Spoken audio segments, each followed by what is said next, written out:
Oh, Lucifer, help me. What? Malice, darling. Oh, this is marvellous. Queenie got us all set up with this adorable little device, and now we can talk to you in that dingy little place you lurk. Hell, Lacey, it's literally hell. We've talked about this. You know what? Forget it. What do you want? Oh, it's nothing terribly important. Well, you know little Morningstar's pet project? Sounds delusional to me, and I'm sick of hearing the Doomsday District screaming about it all hours of the... Why? Well, it's just that... Well, she might be onto something. Oh, that motherfucker!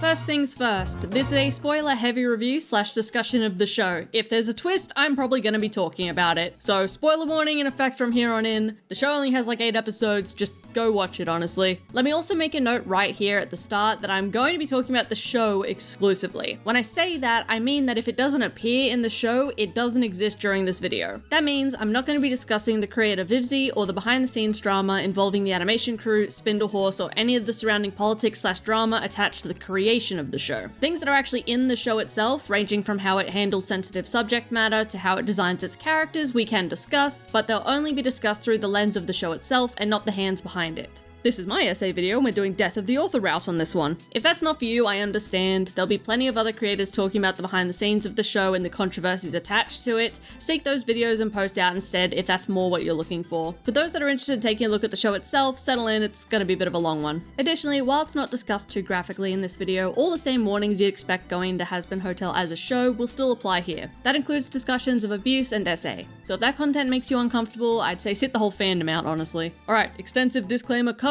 we all up to speed? Good, great, let's go. Let's begin with the juiciest part of any show, the mechanics. Okay, there's a timestamp here for people that just want to hear about the story content. I know some of you all couldn't give less of a shit about the animation and music in the show, and... I can do this. Somehow I know it. I'll get heaven behind Oh, right, this is a musical. How do I keep forgetting that? Well, I guess this is as good a time as any to discuss the musical element of the show. To be honest, upon first viewing, I did not care for it. The first musical number of the show really did jump scare me the first time I saw it, and I must not have gotten myself together after that point because I don't remember anything about that musical number except a vague feeling of irritation and discomfort. As the season progressed, I was still pretty lukewarm on the song numbers. A few did catch my interest. For example, the leader of the Angel Army and Twitter's favorite character to wheel out as an example of gratuitous swearing and missing the point actually had a pretty good impact on the first episode's second song. Because, yeah, there's 2 songs per episode in this, which, I gotta admit, is way more than I was expecting. And they never really lose that jump scare energy. For the most part, the songs begin abruptly with no real lead-in. That's not true of all of them, of course. Fox and Alistair's bitching at one another via lyrical combat has a pretty long lead-in and is one of the better handled musical numbers. But songs like Happy Day in Hell and Respect hit you a bit like, do this. And it's probably not a stunning indication of intent that I cannot for the life of me figure out if this is intentionally meant to be jarring or if there's just no effort put into the setup of some of these. Okay, but my bitch baby whining aside about setup and placement of the songs, are they any good? Well, sorta. Like I said, on my first viewing, I did not care for most of the musical asides. They felt a bit dry to me and like they were retreading what we already knew, but via musical instead of exposition. See, the purpose of a musical number, at least in my humble, not PhD owning opinion, should be to provide an insight to a character we otherwise wouldn't have, deliver information we wouldn't have, or otherwise moving the plot forward. Some of you are probably already groaning into your hands, knowing exactly what I'm about to wheel out as an example of a musical done right. Every single night, the same arrangement. I go out and fight the fight. That's right, it's Buffy the Vampire Slayer. Yes, I'm not joking. Get fucked people in my audience under 20. This is where you learn that Buffy the Vampire Slayer had a musical episode and it was fantastic. So you want to look at things like Buffy to see how musical numbers can be both character and plot crucial and still just be good standalone songs. So far, none of the musical numbers in Hazbin have been the sort of thing that I would listen to independent of the show. It's almost like the opposite effect of what Steven Universe has on me. I will just never sit through all of Steven Universe, I simply won't. But the musical numbers in that seem to have more staying power, even divorced from the context of their show. In this case, it could be a matter of just quantity over quality. Unfortunately, for season 1, the musical numbers so far have been serviceable but not particularly memorable. However, with that said, When episode 6 dropped, that was the one that grabbed me by my cynical throat and demanded I pay attention. The song You Didn't Know hits all the right marks for me. It progresses the story, gives characters insight on some of the other characters involved, changes their outlooks and relationships from one another, and on top of it, it's just a bit of a bop. Episode 6 was actually where I started paying attention to the show again, in all aspects. There's still plenty of issues, and trust you me, we'll get to them, but the exploration of heaven and its sheer ignorance was just curious enough to get me on board, and the musical numbers sold it for me. Episode 6 is why this review even exists, because it gave me just enough hope to care about what would happen in the final 2 episodes of the season. And I'm glad it did, because much to my general befuddlement, the show kinda stuck the landing. It stumbled a little, sure, but it's still standing, and season 2 has a rather solid foundational setup, which the first season seemed to struggle with. The music over the final 2 episodes follows the same trend as the others in that they're not overly memorable, but they all serve their purpose well enough. And while they're not as memorable as Stayed Gone, Loser Baby, or You Didn't Know, they're arguably just as good at getting across new information to the audience. They kind of came into their own towards the end of the season. I was really glad to see the musical numbers sort of, I can't believe I'm about to say this, but they kind of found their groove. Oh god. I'm so old. Specifically, the final number of the show does a lot for the setup of season 2 in terms of antagonists, and I'd consider that a win. And after watching the show through twice, I have to admit that the songs are growing on me a bit. I don't think telling someone they need to listen to a song 3 times to really give it a chance is a good standard for these things, but at least for me, 3 times seems to do the trick. Overall, the musical element of the show, I'd give an arbitrary number of like 6 out of 10, if numbers tell you anything, which they shouldn't. Okay, so we've covered the music, so it only makes sense to turn to the visuals next. Some people really hate these designs, and there's a myriad of reasons for that, ranging from the claim that they're too cluttered or busy, or that they're too samey, which is kind of just hilariously wrong, I'm not gonna lie. As for the first complaint about designs being too busy and garish, I do actually agree with this one. Some of the characters aren't too bad. Vaggie, Charlie, and Alistair are okay, but even they're edging into just too much when it comes to animation. But characters like Angel Dust, Husk, and Sir Pretentious are just so much. Sir Pretentious is pretentious? I'm now sitting here wondering if I'm saying that right. I'm not changing it. So Snake Boy is probably the best and worst example of this. His highlight color is used so much on his design that becomes a messy blend where the parts that should pop, like the inside of his hair, just get lost into the lines of his suit. I can only imagine how much of an animation nightmare some of these designs were to work with. Now, that's not to say that the designs are impossible to work with, they're not. Case in point, the show exists, being worked with, but I still think a lot of these designs just have far too much going on. And that's coming from someone that can't simplify or unify a design to save her fucking life. Despite my nitpicks, I don't loathe the look of these characters. It's just that if I had been brought the designs for review, I would have told the artist to work on making them look a bit less muddled. Also, there was nowhere good to put this in my script, so I'm just going to shove it on in here. I adore Vaggie's hair so much, it activates my serotonin. And of course, Nifty is just perfect. Change nothing, no notes. As for the claim that the characters are too samey, I mean, no, just look at them with your eyes, please, I beg. Stop, wait, don't look at those two. Okay. I think that this claim is actually specifically targeting the quote-unquote attractive males of the show. In that sense, yes, there is a trend of tall, pointy, Tumblr sexy men. This is most strongly highlighted with Alistair and Lucifer's designs, and while those two do have a lot in common, I think it's a bit of a cherry-picked example to pretend that this is a show-spanning problem as opposed to a couple of characters that share ththese traits. A lot of the time, I hear this complaint and it does reek of bad faith or a personal distaste for the sexy men trope, so it's a little hard for me to take seriously. Naturally, this is one of those things I think is very subjective, and some people might just not be able to move past the character designs, which is fair. I can't get past South Park style, for example, but that's just me, and I know it doesn't bother a lot of people, so, you know, end of day, shrug. However, I won't lie and say that I'm not really disappointed with the lack of melanin in this cast. When I say that, I don't mean a lack of racial diversity. This show has a host of different heritages and nationalities for its characters. What I mean when I complain about the pale parade is that even characters who are canonically people of color tend to be really washed out in their designs. I wouldn't know that Nifty was meant to be Japanese if I hadn't seen people complaining about it on Twitter, same goes for Alistair being mixed-raced. Yet, with that in mind, I also think that this complaint runs the risk of very, very quickly spiraling into the expectation of people of all nationalities being only depicted in one quote-unquote correct way, and that any deviation from that is either an act of bigotry or a failure of some sort. And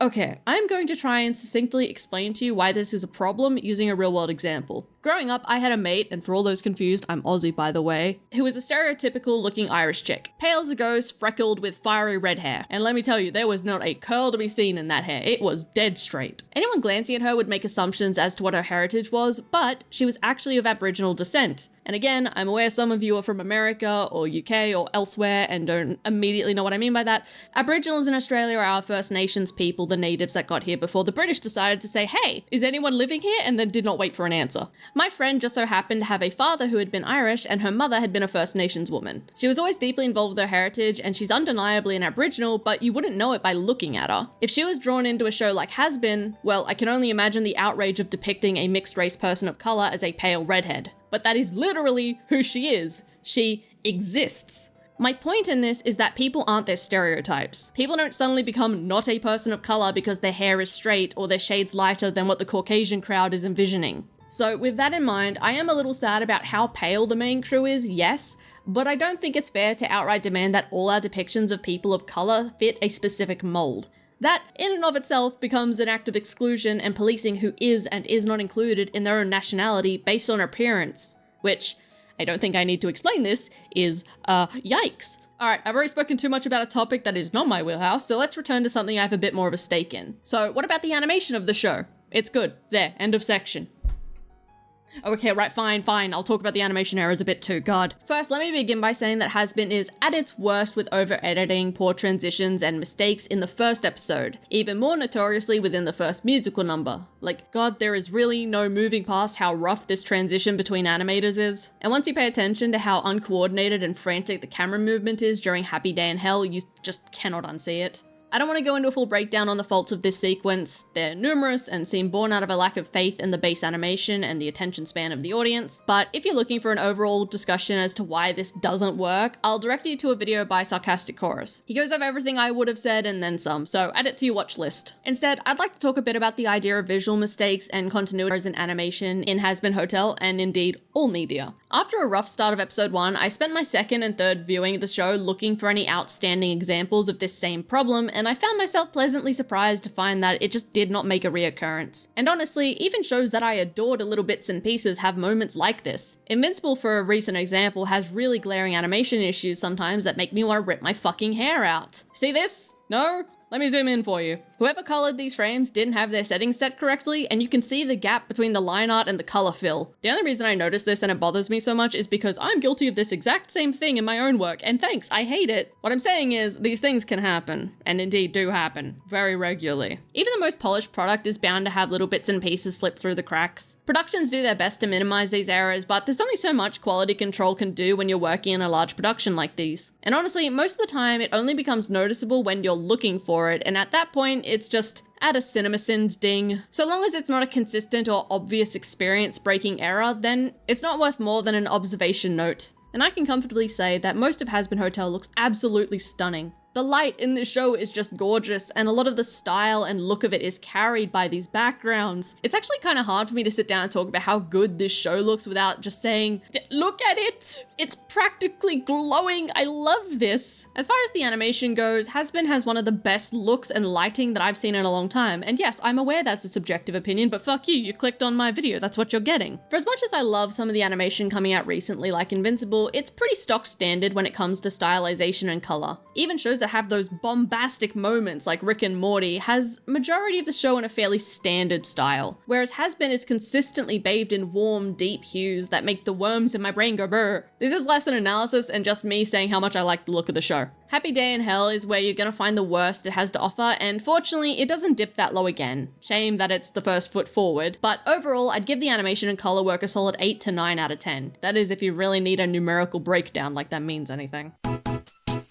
And now that we're almost halfway through this video, let's actually talk about, the premise of the show. What if sinners tried to redeem themselves and get into heaven? That right there is a fantastic pitch. We begin the show in a rather odd position. The show carries on from the pilot that aired some 4 years earlier, and while most fans are going to be familiar with it, I can see this becoming an awkward starting point for future viewers. After all, the pilot isn't included in the actual show, so it's tenuously canon. On one hand, I'm pleased that we didn't have to spend time retreading old ground by rehashing the pilot, but also, a pilot isn't supposed to be the first episode. This is less a Hazbin Hotel problem and more an indie animation problem as of late. Pilot episodes are increasingly being used as less a proof of concept to pick up a show, and instead a tentative first episode that, if it goes over well, will become the first episode. But of course, I've already complained a little bit about the mechanics of the show, so I won't harp on this for too long. This is just Mally's pet peeve. Please stop making pilots the first episode, I'm begging. Let's get back to the actual story. So Charlie Morningstar, the Princess of Hell and daughter of the first fallen angel Lucifer and the first woman Lilith, has a dream. Charlie is very Disney princess coded, and add that idea to being in literal hell and it's a musical, it's hilarious, I'm not gonna lie, that's funny as hell. The show has two really strong premises going for it right off the bat, and the idea of trying to redeem sinners to get them into heaven. Except, there's one teeny tiny little hitch in that none of the sinners seem particularly interested in the whole redemption thing. In the show, this is presented as a mixture of defeatism and disinterest from the residents of Hell. No one takes Charlie seriously, and they take the Happy Hotel, later renamed to Hazbin Hotel because Alistair is a prick, even less seriously. Speaking of the aforementioned prick, there's the staff of the hotel to consider. They believe in the idea about as much as the general public of Hell does. In the beginning of the story, the group that makes up the staff of the hotel is, to put it lightly, held together by glue and abusive power structures. We'll get to it later. Alistair is there for mysterious purposes, but under the claim he's essentially using them for his own personal suffering factory as the sinners try and fail to improve themselves. Along with him, he brings Husk and Nifty by virtue of having them on his payroll. That's in giant quotation marks, by the way. They don't have much of a choice in the whole thing and barely even seem interested in the purpose of the hotel. They are literally just there because Alistair said they had to be. Then there's Angel Dust, the hotel's first guest, and he's there in order to stay somewhere rent-free to avoid an abusive creep that owns his soul. Angel is rather upfront about that and makes no real effort to sell the idea that he even wants to change when he first joins the crew. And then finally there's Vaggie. At a glance she seems like she might genuinely believe in the hotel, but it's made explicitly clear throughout the show that Vaggie, more than the others, has absolutely no reason to hope that this hotel will work. Especially given her own experiences with the ruthlessness of heaven and the unforgiving nature of the place she was created in. Vaggie just doesn't believe in the hotel, but she does believe in Charlie. And even that at times is less faith in her partner being able to do the impossible and more faith that Charlie will do good no matter what form that takes. Even if ultimately the hotel fails, Vaggie seems to know that Charlie herself can have a positive impact on sinners, even if that means they can't get into heaven. So at the end of the day, the only person who actually believes in the hotel to begin with is Charlie herself. And even she's very forced to quickly rearrange her priorities once the plot kicks in, which it does very quickly. Okay, with the basic premise covered, I have a confession to make.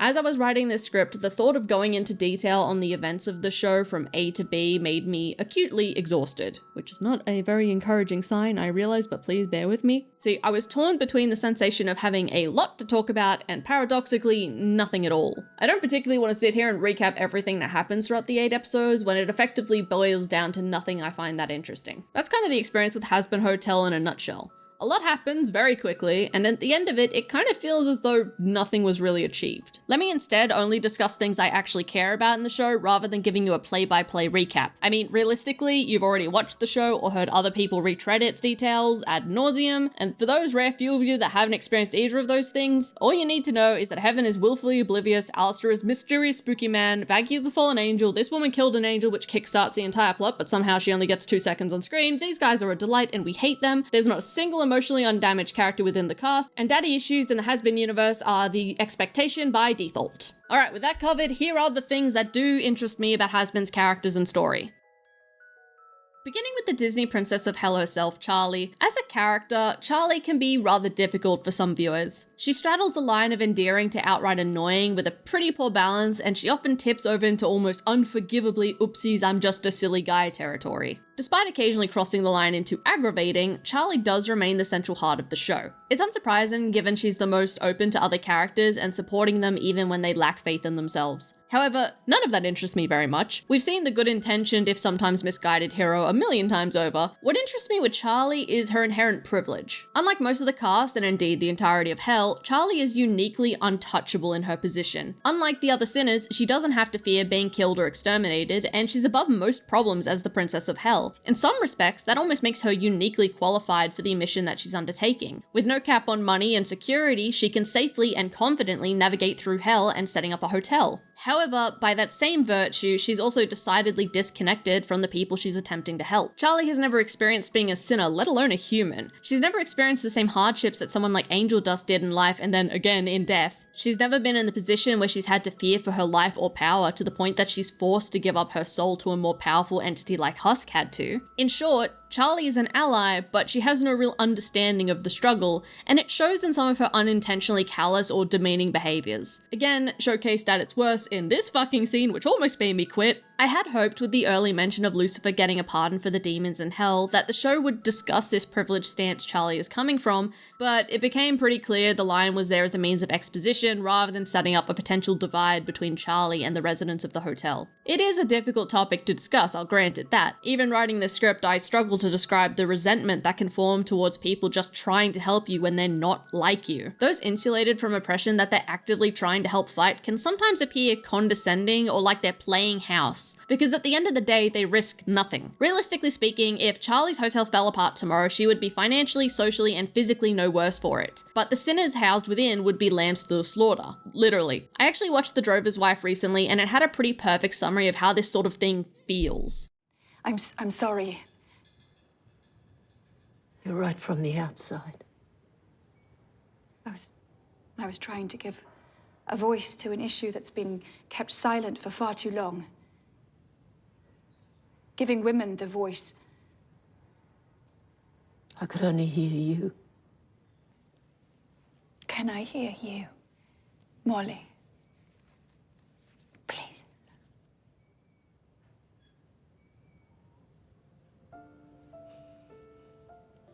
Let not my wrongdoing overshadow my children knowing my love for them.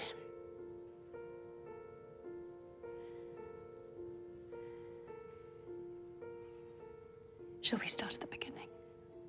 It might not be fair to harbour resentment towards an ally when they are, in fact, trying their best to help and can provide assets that the marginalised group they're advocating for wouldn't have the resources to offer alone, especially when those allies are often doing so through their own compassion and moral fibre. After all, in a way, their choice to fight when they don't need to is just that, a choice. People like Charlie stand to gain nothing from choosing to help, but they do so anyway because it's the right thing to do. In that sense, Charlie is kind of a saint, but often beneath that saintly veneer there's something selfish, a root cause for their empathy or desire to help others that isn't born from altruism. But in a show like Hazbin, and indeed real life to some extent, it's worth asking if that even matters. If the end result is help for those that need it, then it can be considered a net positive no matter the source of that desire. So yeah, this is a side to Charlie and the dynamic in the hotel that's never really explored in Hazbin's first season. Maybe they'll address it in season 2, but if not, I think it's still an aspect of the characters worth considering and discussing as an audience. I mean, if we sit here all day being like, oh, I wish they would cover this topic, write fanfiction, Mali. Just write some fucking fanfiction, goddamn. So, this guy. Oh boy, how to talk about this guy. Alright, so it's no secret that Alistair is something of the fan favourite since the initial pilot dropped 4 years ago. He's practically designed from the same raw pop culture Lovecraftian nightmare fuel stuffed into a suave suit that made Bill Cipher so popular back in the day. Except this time the fanbase doesn't have to think of how they're gonna fuck the triangle or put him into a human suit, because this one comes pre-packaged in the Tumblr sexy man uniform. And yes, I am upset that Alistair's radio voice has been downgraded since the pilot, but he's still a delight. With all of that in mind, it's no surprise he just soared in popularity since this show came out. However, that's not to say he doesn't earn his place in the show. He definitely does. Alistair is perhaps the only consistently interesting character in this entire show. This man out here carrying my investment in the plot, I swear to God. The mystery of heaven is, at the end of the day, pretty mid. I don't think that many people would argue otherwise. The show does well to twist the heaven actually bad idea just enough that it doesn't bore me out of my mind, but it's still a narrative that we're kind of used to seeing by now. No one was going into this show shocked that Adam was a dickhead or that heaven sucked. We kind of all knew that implicitly going in. But Alistair's unexplained absence and the connection he has to Lilith's disappearance is perhaps the only consistently interesting hook remaining in season 1, which sort of bugs me, because it's pretty clear it's the only mystery allowed to sit and fester because it's designated as season 2 material, while all the narrative hooks within season 1 fall pretty flat in comparison. But right, We're getting a little too deep into the show's pacing issues, which I'm going to talk about later. Let's bring it back to the cannibal fan favorite. Alistair is tricky to me. On one hand, I love his shtick. Obviously, just look at me, I'm fucking cringe. But on the other hand, he often slips past being a delightfully over-the-top serial killer radio host into sucking air through your teeth in a grimace kind of way. This exchange kind of highlights how terribly dull Alistair's dialogue can be. Huh. Well, if all that's true, you'd think I'd have heard of you. I attacked you literally last week. We've done battle like 20 times. Well, you must have been really bad at this. Silence! Please forgive me for attacking you and ruining your very lovely coat. Yeah. Oh! Not many people have been able to take even this much off me. It must have meant quite a lot to you. It's aiming for Bill Cipher, but hitting closer to Baby's first edgelord, and it isn't quite getting the same feral energy. It's more try-hard at times. Or maybe not try-hard enough. It's kind of leaning back on the fact that Alistair is already cool and just expecting that to continue, even if the writing isn't up to standard. But then he'll drop a curse like this, and I'm happy again. What can I say? I thought it was funny. I am the host of the hotel. You might have heard of me from my radio broadcast. Nope. I guess that's why Charlie called it the Hazbin Hotel. Ha ha ha! It was actually my idea. Well, it's not very clever. Ha ha! Fuck you. Okay. But then in the next breath, he'll do this. Let's begin. I'm gonna make you wish that I'd stayed gone. Tune on in when I'm done. Your status quo will know its race is run. Oh, this will be fun.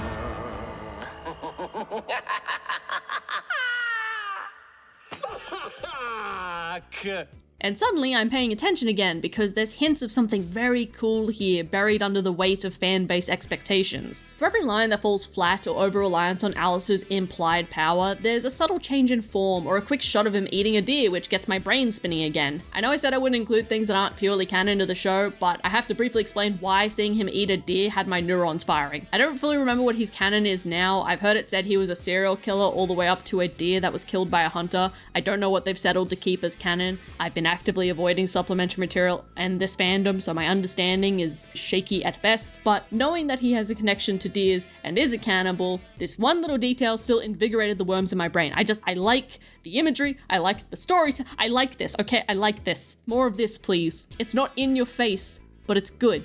I like this. However, with that said, the things that interest me about Alistair are still implied coolness. The promise of something interesting behind his actions. And unfortunately, I can't help but think that this will just not pan out in a satisfying way. Judging by how the show has handled the conflicts and characters in season 1, unless something drastically changes in the writing of season 2, I don't see a world where Alistair doesn't end up being a bit of a letdown. Alistair would be infinitely less interesting if it weren't for his connections to Lilith and his petty hatred for Vox. Oh, sweet Jesus, give me those shots, I need them, they're mine! Even his connections to the other overlords is used to bolster this idea that Alistair is a nuclear level threat. But a lot of this is built off other characters telling us that Alistair is interesting. Don't get me wrong, he proved himself powerful in a few instances, but that's not what I mean when I say interesting. What I mean is that every character around Alistair implies a level of depth and danger and mystery that can get an audience really hyped and theorizing, but also builds a pretty hefty expectation that I honestly don't think this show is going to deliver on. And I think that for exactly one reason. Alright guys, it's later. Alistair is, by all accounts, a monster. Everyone tells us as much. His backstory is literally being a cannibal serial killer turned sadist torturer of other sadistic torturers. He is, in most other stories, the bad guy. But Hazbin has some pretty skewered morals, and it's sort of part of the package to accept that murderous cannibals are not that special in this world. They're actually rather pleasant in a fucked up ghoul painting version of idealistic life way. I like Cannibal Town, okay? It's fun. I'm not here to tell people that they should deeply consider the implications of how bad Alistair is. I think that sort of moralizing ruins the fun of a story like this. The same way we suspend our disbelief for impossible things in other media, I think it's fair to suspend our sense of normality as well. The Hazbin world presents these horrific things in an almost comedic light, mostly. Again, we'll get to it. so I feel we ought to engage with the world on that premise. I don't bring political theory to Guardians of the Galaxy, and I don't bring physics into Red vs. Blue. You accept the premise of the world so long as it remains consistent within its own narrative. Which is why this scene sorta concerns me. Big talk for someone who's also on a leash. What did you say? Nothing, If you ever say that again, I will tear your soul apart and broadcast your screams for every other disrespectful wretch who dares to question me. Understood? Lovely. Good talk, my good man. Always nice to catch up. We've seen the damage of overlords in this show. We've seen how the show depicts abusive dynamics between a debtor and a collector in this world. Yes, we'll also get to that, put a pin in it. In the Hazbin world, abuse of debtors is well established as a possibility and in many ways an inevitability. We see what this show positions as its villains in a narrative full of inherently terrible people, which means that this scene where we see Alistair scare the ever-living shit out of Husk with implied physical harm and letting the mask of civility or respect drop for a cruel ownership beneath, we get our first real moment of the show where Alistair begins to live up to his own villainous reputation within the parameters of evil laid out by the show itself. And I fucking love that. This? You see this? This is the good shit. Let Alistair be a bastard. Bet you thought I was going to tell you how terrible it is that one of our main cast is being bad, but no. My concern is that Alistair will never really live up to the character he is purported to be. Because, it wouldn't do to have a fan favorite or a main character be actually evil. I understand that some people might not like that. I understand Twitter especially would be upset with the character being evil and make some moral stink about it. But I've never really respected that sort of mindset when it comes to fiction. I don't doubt that Alistair is going to end this show out on the side of the main cast. Be that with a fulfilling redemption arc, or some dry friendship is magic, unexpected heel turn, or just brushing his terribleness under the rug. Maybe with some grand gesture to gloss over anything else he does, or Lord forbid, some reveal he was actually somehow ignoring all the murder, or he's secretly a good guy. I have accepted that's likely how this story ends, and resigned myself to at least hoping it's on the better side of redemption arcs. I like me a weird evil uncle redemption after all. But I can't lie and say there's this part of me that really wishes Alistair would be allowed to be the big bad, to be this thing that everyone else needs to overcome, some homegrown horror. Then the fanfiction writers can make a redemption arc for him instead, Godspeed. But the chances of that happening are slim to none. I also want to make a note here, seeing as there was no better place to slot it, that there's also a discussion to be had about Alistair as ace representation, but I'm not about to have that conversation, partly because he honestly didn't bother me in that aspect personally, and more pointedly, I deadass just can't figure out if I'm ace or pan. So I'm going to let people that know for a fact they're on the ace train talk about that. As for me, I can only hope that at the very least Alistair will be a fun character, even if he never really steps into the role that all the narrative and characters around him insist he fills. The implications, here we go. You see that? You see the name of this section? We're gonna have some fun here. Oh god. Let me drink some Baileys, hold on. Now that we've gone over the mechanics and how well Hazbin handles some of its actual character content, it's time for everyone's actual favorite part of media, tearing it to shreds and putting an unreasonable level of attention into the implications of an animated show about singing demons. All that to say that while I do think it's interesting to analyze media, even with an overly critical eye, I'm not a huge fan of making broad, real-world moral judgments on real people over it, but I feel I wouldn't be doing my job if I didn't at least discuss some of the implications Hazbin has set up. We'll square away a few of the shorter ones before I go on. Why are there children in hell? Originally, this argument cropped up a lot surrounding Hell of a Boss, where the instant rebuttal was, well, there's hell-born residents. Unfortunately, the whole child in hell debate seems to have mostly stemmed off a joke landing poorly, and people who have no understanding of the show just jumping on that poor ill-fated joke, spouting off loudly without knowing the first thing about the show's lore, which, TLDR, hell has natural-born residents as well as sinners, so yeah, kids are born here. Can we all just move on now? Great,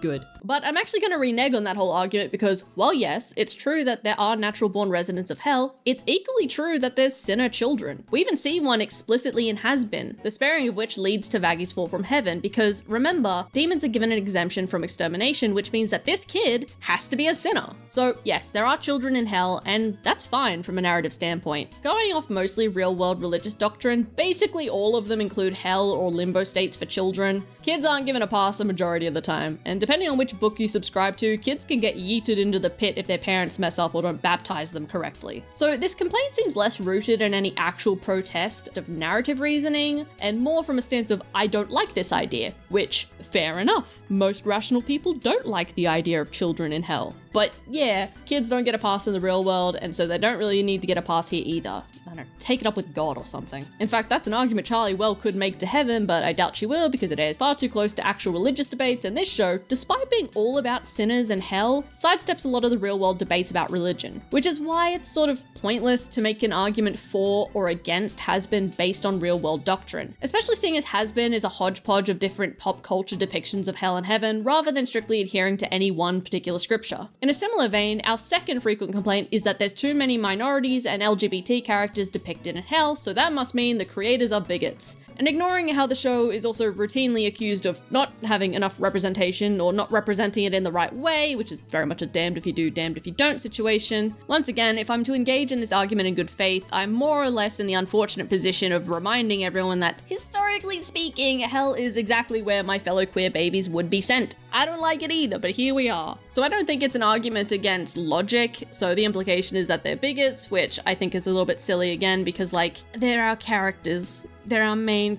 our main cast is full of LGBT people, the people we root for.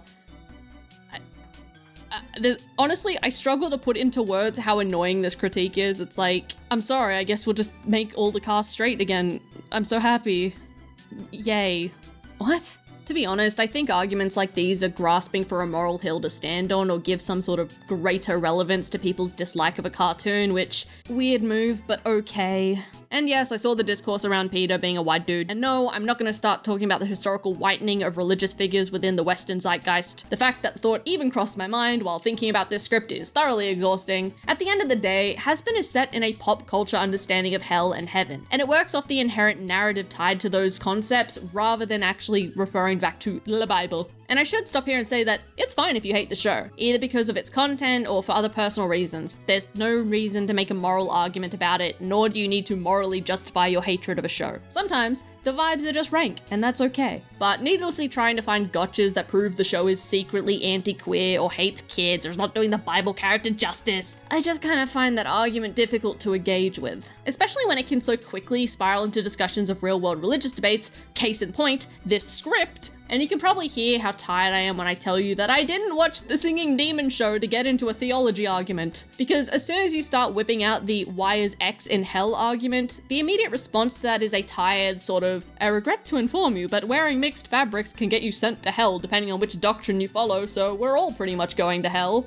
replies, and that just opens up the floodgates of these unpleasant real-world discussions that a lot of us just aren't looking to get into in our casual media consumption. If you want to engage with the media on that level, then Godspeed, go ahead. As far as I can tell, there's no wrong way to engage with a piece of media. But don't be surprised when a lot of people, myself included, won't want to discuss it through any real-world religious lens with you. It sort of bleeds the fun out of the show in a sense. It reminds me of how upsetting a lot of theology and fundamental doctrine is, and I've had enough of that in my day-to-day life. I don't need it in my musical gay devil show. There'll surely be other videos that engage with the show in that way view elsewhere, but for me, well, escapism is valid and I'm escaping from this conversation right out the window. As such, I'm going to stop talking about weird arguments around the show and talk about the implication that Hazbin actually makes within its own framework of its own world building. Because there's definitely some discussions to have about how Hazbin mishandles sensitive material without needing to resort to whipping out the actual Bible.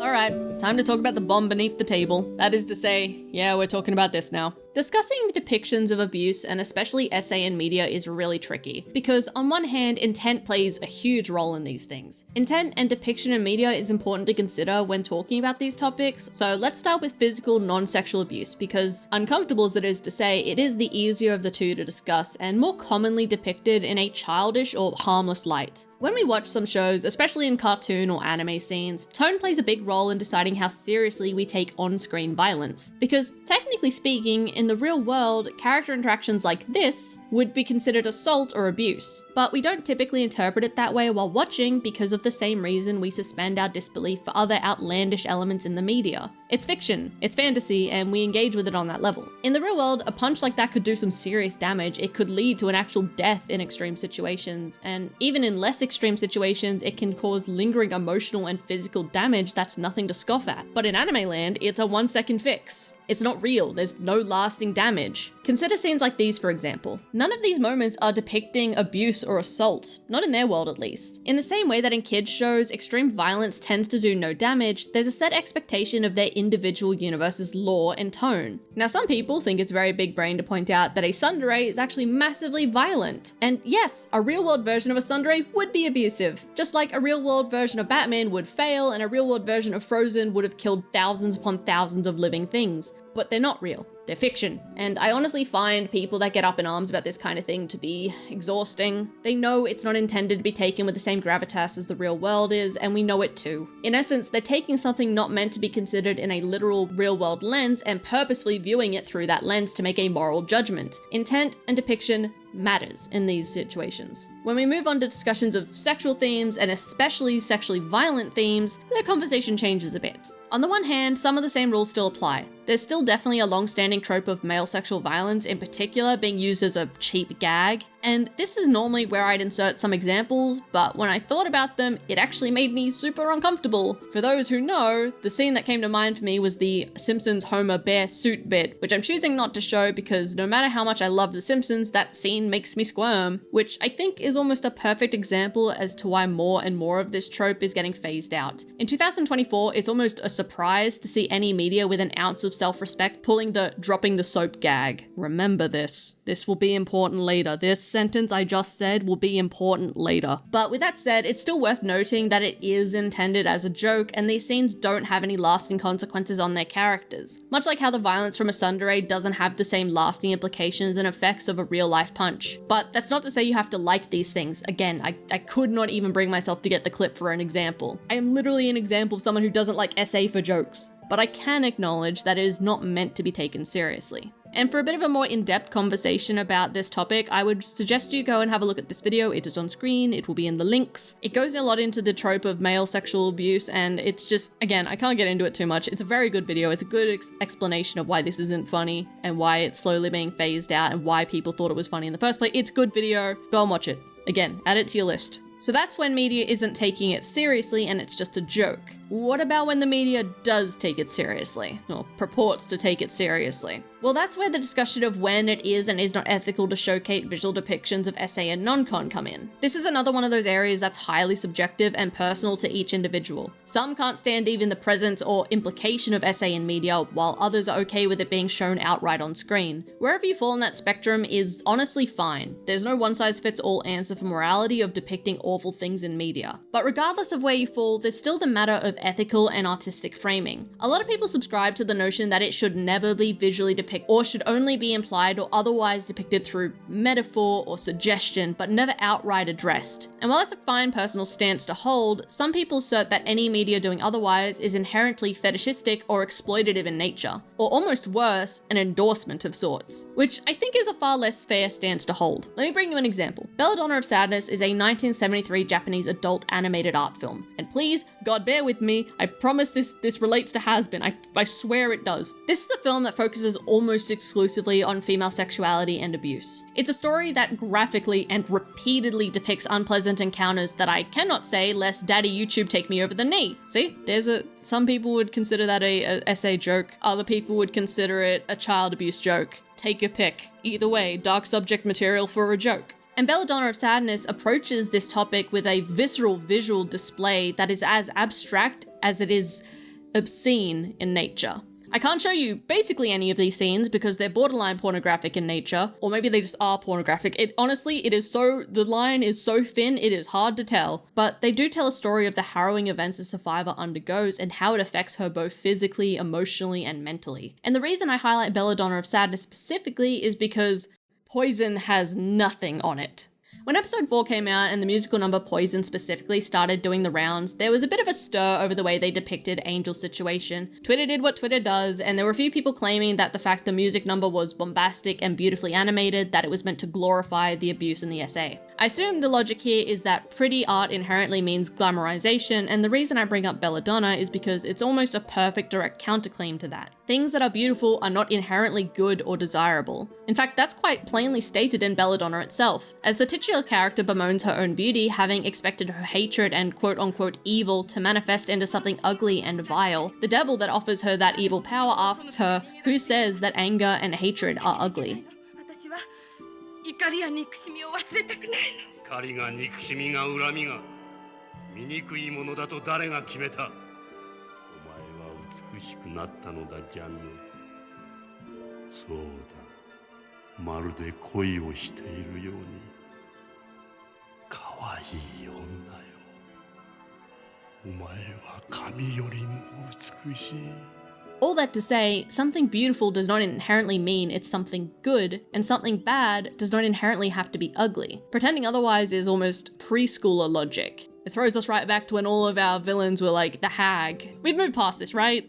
Please. In Angel's song, he depicts his own situation and abuse in a way that makes the most sense to him. We see it in his eyes, his style, and to a certain extent, his own delusions as he tries to drag some sense of agency from a situation that he's been trapped within and even wrongly places blame onto himself for. In a sense, this is his vent art. Let the boy express himself. Which finally brings us to the core question all this preamble has been building to. Does the show glamorize Valentino's abuse and essay of Angel?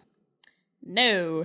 Despite what Twitter might say, it really doesn't. The scene depicting Angel's experiences are either deeply unsettling and upsetting, or they're viewed from Angel's version of events where he actively tries to lie to himself that he's either in control or to blame for what has happened. I don't think this show glamorizes any of the abuse that Angel undergoes, no matter how well animated it is. But you know what the show does make light of? Everyone else. Yeah, talk about tonal whiplash. Remember when I said this earlier? 2024, it's almost a surprise to see any media with an ounce of self-respect pulling the dropping the soap gag. Remember this. This will be important later. This sentence I just said will be important later. Well, here we are. In 2024, and a show that spends a good chunk of its runtime explicitly exploring and condemning the abusive power dynamics of the sex industry is making a joke like this. I was thinking maybe you'd want to, do a sex with me. I'm sorry, why would we have sex? Because I'm having sex with everyone here!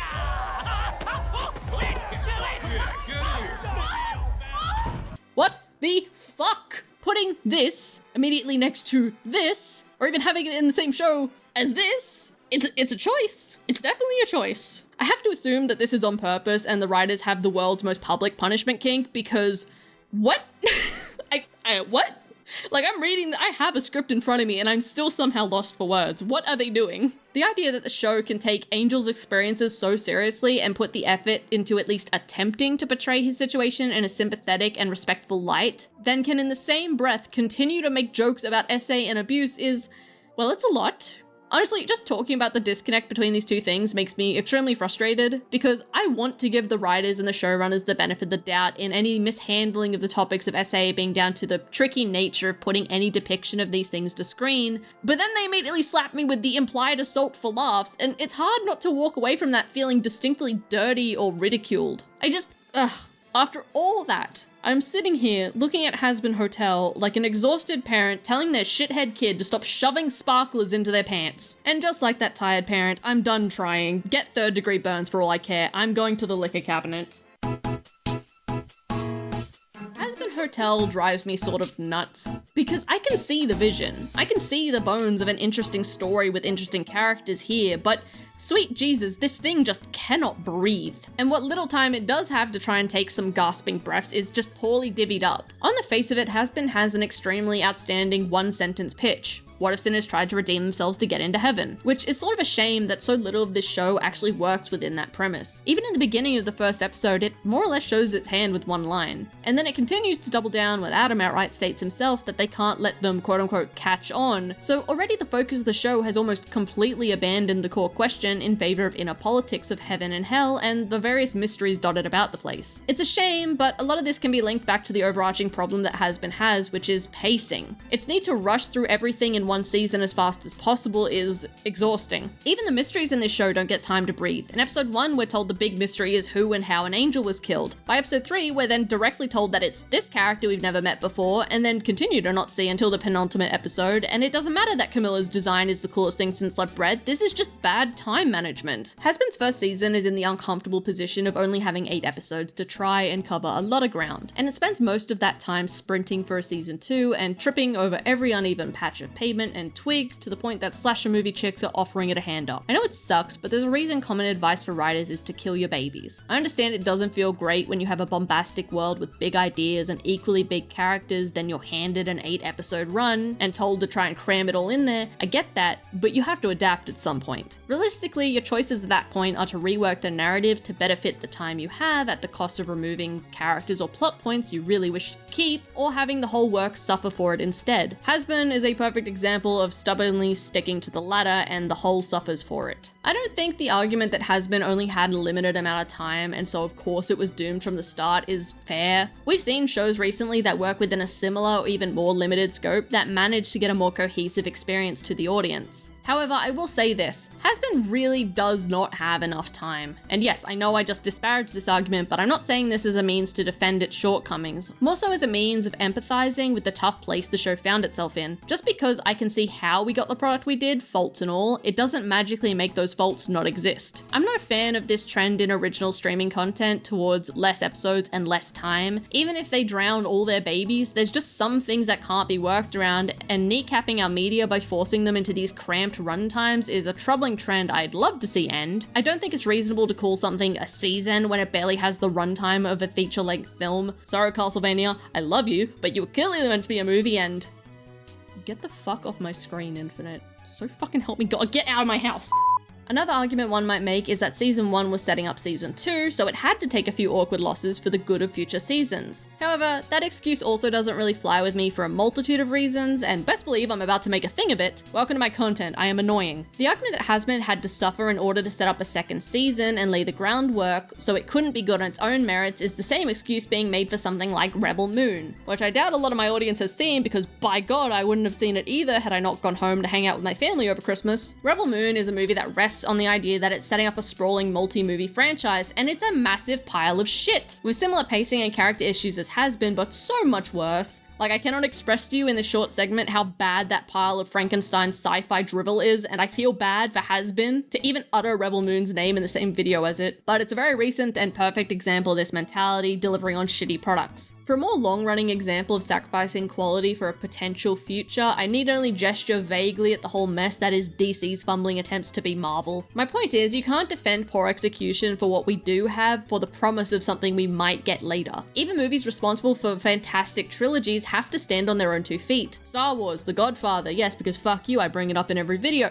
How to Train Your Dragon are all perfect examples of this. Each of these trilogies, planned or happy accident, have self-contained cohesive first movies that, if the rest of the trilogy never came to pass, would still stand on their own merits. You might think that's a little unfair given those are movies and not seasons of shows, and okay, I hear you, and I raise you Castlevania, which only had a staggering 4 episodes to Hazbin's 8, and managed to get across better characterization, narrative motivation, and action to an audience while serving the express purpose of setting up a second season. And yes, like I said, it probably should have been a movie, but it's packaged and delivered as season 1, so fuck you, that's what I'm going to refer to it as. At the end of the day, I think a lot of people really wanted to like this show, and some of those people probably just like making art and their own OCs for the aesthetic and concept far more than what we've actually been given so far. That, or they just really like Hell of a Boss even if Hazbin isn't hitting the right spot. And granted, there's no denying the popularity of it. So while I might not have been able to enjoy this first season that much, clearly plenty of people did, and honestly, good for them. Enjoying things is pretty much always a positive, so if you're one of those people, don't listen to losers like me or the 5 billion other YouTuber talky people, just enjoy your thing. As for me, I am gonna tune into season 2, of course. Like, at the end of the day, for as much as season 1 failed to invigorate me, I'm also one of those crazy people that's curious to see how this all pans out, both from the perspective of what Hazbin means for the indie animation community, and as someone that just really likes Husk. Like, look at it, look at my precious over-designed Bab, of course I love him. Yeah, the takeaway from this video is simply Husk is the best character, and no, you won't convince me otherwise.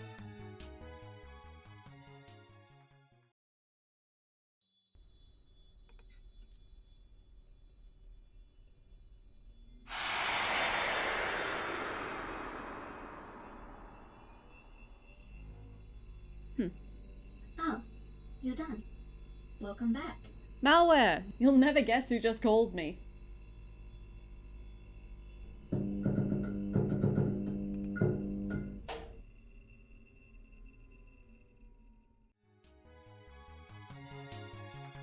Alright, I'm gonna be an actual YouTuber this time and remember to do an outro. Hi guys, that was a mess. See, Hazbin was one of those things that I always knew I wanted to talk about, but then I watched the show and I was like, I'm not vibing with this very much, Everything I want to talk about with Hazbin has some sort of weird tie back to media literacy or my opinions about animation in general, and I tried to talk about this show in its own merits, but my god, it's not easy. So yeah, anyway, thank you for sitting through this. I want to quickly thank my patrons and my channel members. Hi guys, thank you for indulging me and enabling me to make more bullshit like this. For those of you new here, hi, stick around. I make bullshit. It's funny sometimes, but most of the time it's just watching one cringe idiot's descent into madness, which is, you know, entertaining. Anyway, I said I was gonna be a proper YouTuber and do a real outro. I lied. It's still bad. With that, I'm out. Take care of yourselves, my guys.